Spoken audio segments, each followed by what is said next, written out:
Hello friends, this is BS Academy classes presented by Sandeep. तो students, आज की class में CBSE यूजी नेट का एक टॉपिक और इंट्रोड्यूस करेंगे। तो जनरली इस क्वेश्चन पेपर में हम जो इस वीडियो में हम जो बात करेंगे, जो भी हाल में हुए पेपर उसके बारे में डिस्कस करेंगे। तो ये पेपर जो 22 जनवरी 2017 को हुआ था। तो जो स्टूडेंट्स मेरा वीडियो पहली बार देख रहे हैं, I give my brief introduction.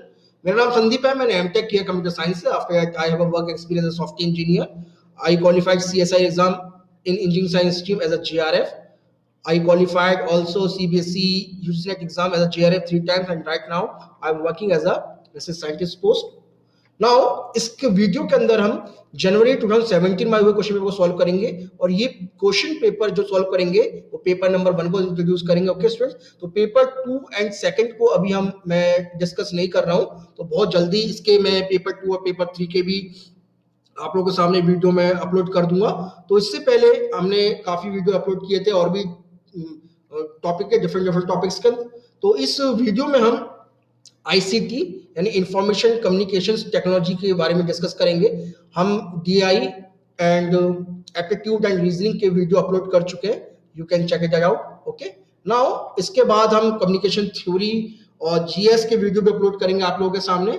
तो इस पेपर में ऑलमोस्ट जो ICT का क्वेश्चन पेपर आया था 5 to 6 क्वेश्चन कंप्यूटर से रिलेटेड क्वेश्चन आए थे। कौन कौन से थे जरा देखें। तो इसमें बहुत सिंपल क्वेश्चन आए थे, टफ क्वेश्चन नहीं थे। तो which of the following correctly list computer memory types from highest to lowest speed. बात हाईएस्ट टू लोएस्ट स्पीड की बारे में बात हो रही है। ओके स्टूडेंट, तो हाईएस्ट टू लोएस्ट स्पीड अगर हम देखें इन मेमोरीज को, अगर इसको शो करें हम, तो मैं आपके सामने कर देता हूं। तो सबसे ज्यादा स्पीड होती है रजिस्टर्स की, CPU रजिस्टर्स की सबसे ज्यादा स्पीड होती है।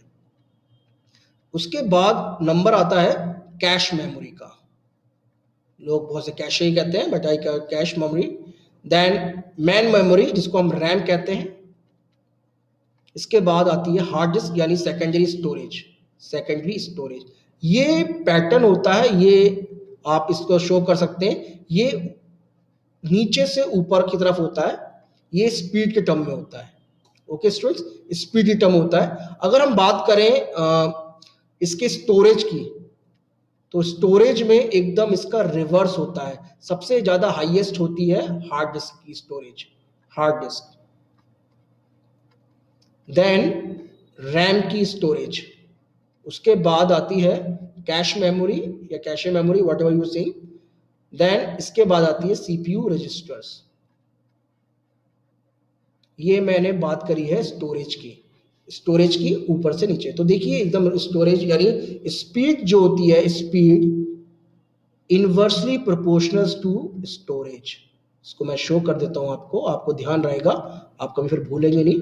तो speed is inversely proportional to storage. तो इस केस के अंदर register, cache memory, RAM memory and secondary memory. Then इसके अंदर हम देखें तो C is the correct answer. CPU registers, cache memory, main memory, then secondary storage. तो C is the correct answer है इसके अकॉर्डिंग। इस तरह से अगर हम देखें क्वेश्चन को, तो speed is inversely proportional to speed is inversely proportional to storage. तो जिसकी स्पीड ज्यादा होती है उसकी स्टोरिंग कैपेबिलिटी कम होती है। जैसे रजिस्टर की अगर हम देखें, रजिस्टर की जो स्टोरेज कैपेसिटी है वो सबसे कम है, जैसे आपने देखा। उसी तरह से कैश मेमोरी का अगर स्पीड देखें तो वो नीचे से आती है उसकी स्टोरेज में, उसी तरह RAM and then secondary memory. Next question, question number second, which of the following statement is are true. यानी इनमें से S1 या S2 दे रखे हैं, दो स्टेटमेंट दे रखे हैं, इनमें से कौन से स्टेटमेंट करेक्ट है। We are talking about the true statement. First statement देखें, decimal number 11 is larger than the hexadecimal number 11। अब देखिए, हमने पहले भी वीडियो में अपलोड की, मैं आपने बात करी थी कि हमारे पास नंबर सिस्टम की बात करें तो नंबर सिस्टम में हमने 4 नंबर सिस्टम पढ़े थे। डेसिमल नंबर सिस्टम, मैं लिख देता हूं आपके सामने, decimal number system, binary number system, then octal number system, and last में पढ़ा था hexadecimal number system, hexadecimal number system. Okay student, अब देखिए बात कर रहे हैं 11 की, 11 की। तो देखिए 11 आप किसी भी नंबर सिस्टम में लिखेंगे, both number are equal, whether you are writing your 11 in decimal number, decimal में लिखोगे तो भी इक्वल होगा, बाइनरी में लिखोगे तो भी इक्वल होगा, ऑक्टल में लिखोगे तो भी इक्वल होगा, और हेक्साडेसिमल में लिखोगे तो भी इक्वल होगा। यानी ये स्टेटमेंट जो है एकदम रॉन्ग है। ये first statement is wrong because you can't compare, you can't compare the same number in different uh, number system. So in all these number system, the numbers are always equal whether you are writing 2 or 3. तो 11 जो है वो सभी number system के अंदर equal होगा। अब बात आती है S2 की। In the binary number 1110 dot यानी decimal point 101, the fractional part has the decimal value 0.625। तो आप 0.625 की जरा वैल्यू देख लेते हैं। तो 0.625 इसको पहले हम 2 से मल्टीप्लाई करते हैं। ओके स्टूडेंट, 2 से मल्टीप्लाई करने के बाद हमें मिलेगा 1250 पॉइंट लगा देते हैं। सॉरी मैंने गलत इसे 1250, हाँ ये सही है, 1250 आ जाएगा। ओके स्टूडेंट, तो 1250 आप इसको करेंगे तो पॉइंट लगा देते हैं यहाँ पर। तो अब देखिए इसका अगर हम देखें ये वाला पार्ट है 1 है तो इसको 1 को यहाँ लिख देते हैं। देन 0.250 बचा फ्रैक्शन पार्ट को, फिर से उसको लेते हैं 2 से मल्टीप्लाई करते हैं तो ये आता है 0.500। तो इसके 0 आएगा क्योंकि ये जो पार्ट है आपका पॉइंट के बाद एक भी वैल्यू नहीं आई।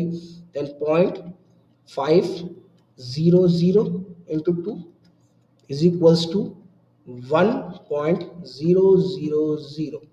तो ये पार्ट भी आपका फ्रैक्शन में आ गया। तो यानी अब ऊपर से लिखो या नीचे से लिखो सेम ही है दोनों पार्ट में, तो कोई दिक्कत नहीं है हमें इसलिए।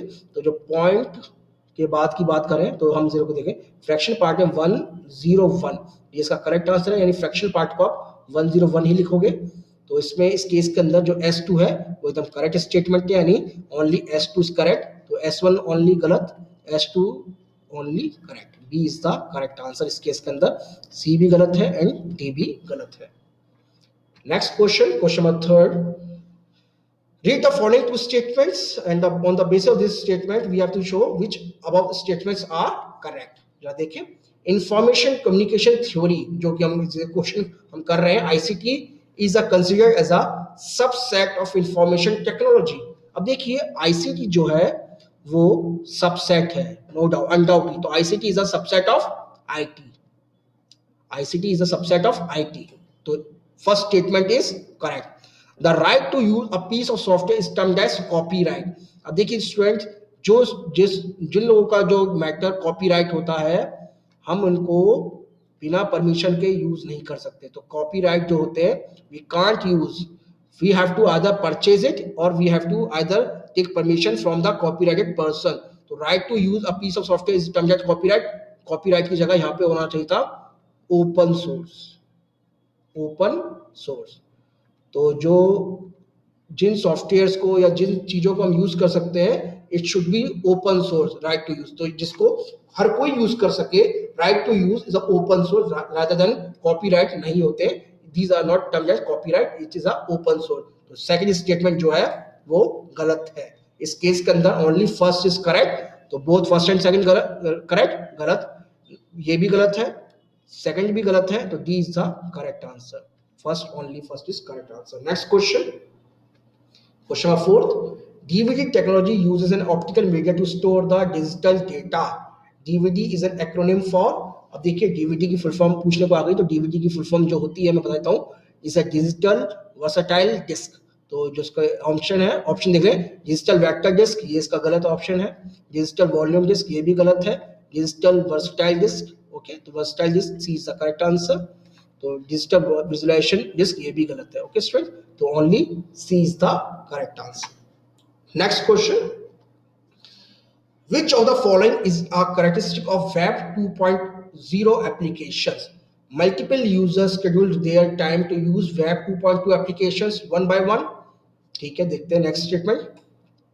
Web 2.0 application are focused on the ability for people to collaborate and share. Okay, Web 2.0 application provide user with content rather than facilitating users to create it. Okay, and last statement, Web 2.0 application use only static page. अब देखिए इस statement में देखें तो Web 2.0 की help से हम applications को, जो एप्लीकेशंस क्रिएट करते हैं उन एप्लीकेशंस को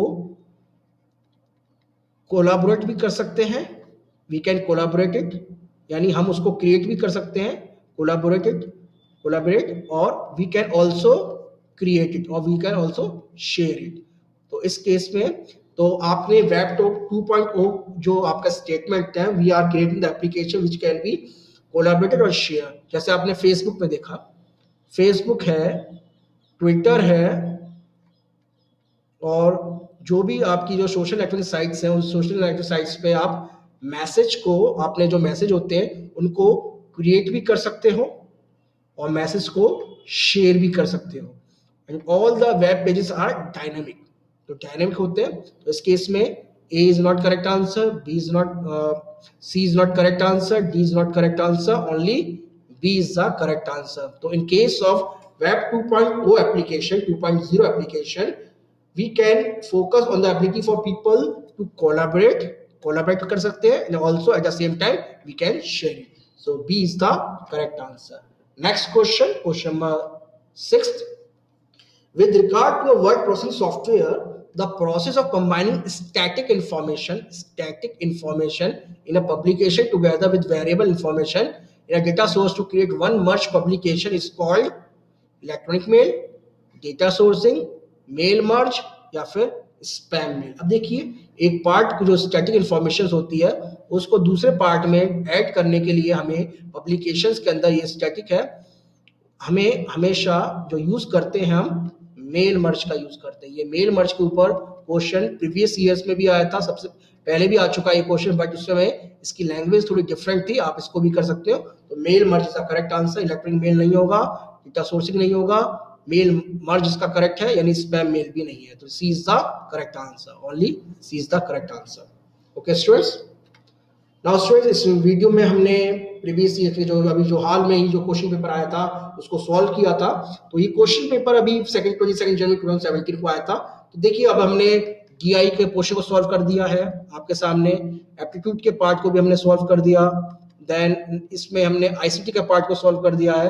अब हमारे पास जो बचे हैं वो कम्युनिकेशंस थ्योरी, देन इसके बाद टीचिंग एप्टीट्यूड, देन आरएम और जीएस।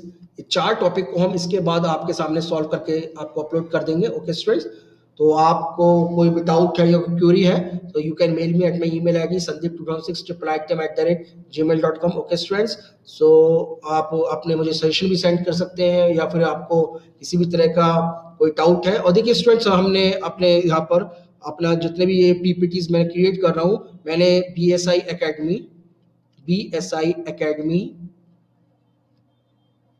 .blogspot.in पर हमने सारी की सारी पीपीटीज को मैं अपलोड कर चुका हूँ, तो you can check that out also. तो आप इस पे जाकर अपने को इसमें जाकर इस मेरे जो हमने जो ब्लॉग्स लिख रहा हूँ मैं, तो उसको आप शेयर कर सकते हैं, फॉलो कर सकते हैं, तो उसमें आपको सारा स्टडी मटेरियल मिल जाएगा। ओके स्टूडेंट, सो आप इसमें अपने सजेशन भी भेज सकते हैं। ओके स्टूडेंट, तो please subscribe our channel for more videos. Thank you.